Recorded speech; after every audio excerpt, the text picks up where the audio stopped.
in your physique, is in your mind.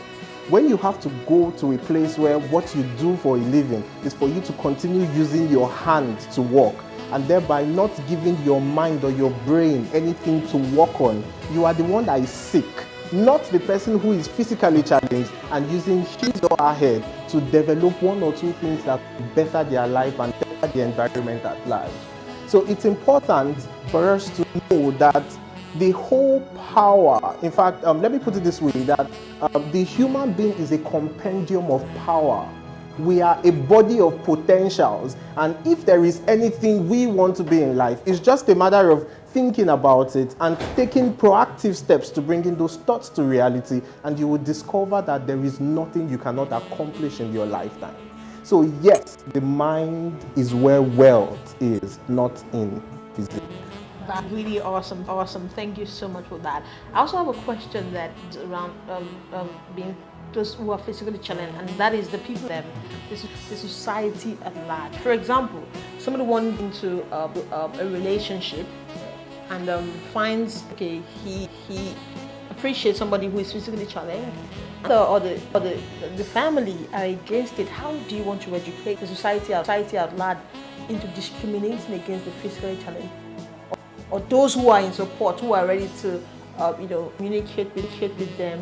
Or how do you react? How the society handle that kind of pressure, basically?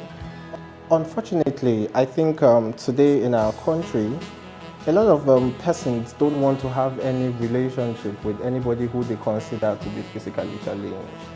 I've had cases, as well as I've seen cases, as well as I've tried to think about it. How does somebody who is blind get, if a man, for instance, how does he get a lady who is going to get married to?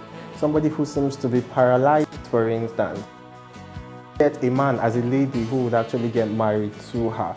These are questions I like to think about. A lot of persons in the society don't think about it, and that's why they react the way they react to people. In fact, they feel that these persons are no longer human beings. They feel that because of one disabilities or the other. They feel that because they hang around the bus stop, along the road, begging for one or two things in order for them to enjoy that particular day, that makes them less of a human being.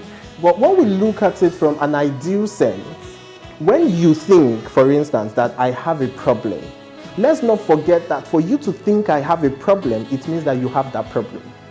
So you must have a problem for you to be able to cite inside of me that I have a problem. That person himself is challenged. That person should get a doctor to treat them. That person should go to a psychiatric home to start getting tests to find out if they are mentally okay. But on a general sense, I want to say that we should value this person.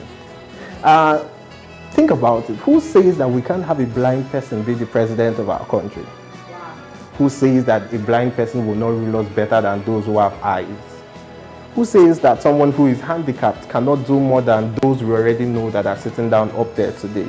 So they seem to be the easiest to push away from the society, forgetting that they have bulk of what the society. Dr. Lightupper said it. There is power in your mind. Let me go to Abiola together with you. Abiola, he said, he was mentioning, he said some people who are physically challenged, they are begging or asking for alms. But you are an entrepreneur who has built up a business, who, in spite of the fact that a job, has been able to build a business. What motivates you into achieving? What is your motivation? I'll say what motivates me is my parents. My parents, because my dad, he never give up on me, so he supports me in everything I always do. So it's begging an option for you? No. Why? Because he sees something as in my desire, so, and I work on it. Alright, viewers, you have heard it all. Abiola is willing to even train other people into learning much more about the business, into being independent. Before we go, I'm going to ask Dr. Lightupper one more time. To Lightupper, now, one of the things that she mentioned as well, the fact that her father, her parents were supportive.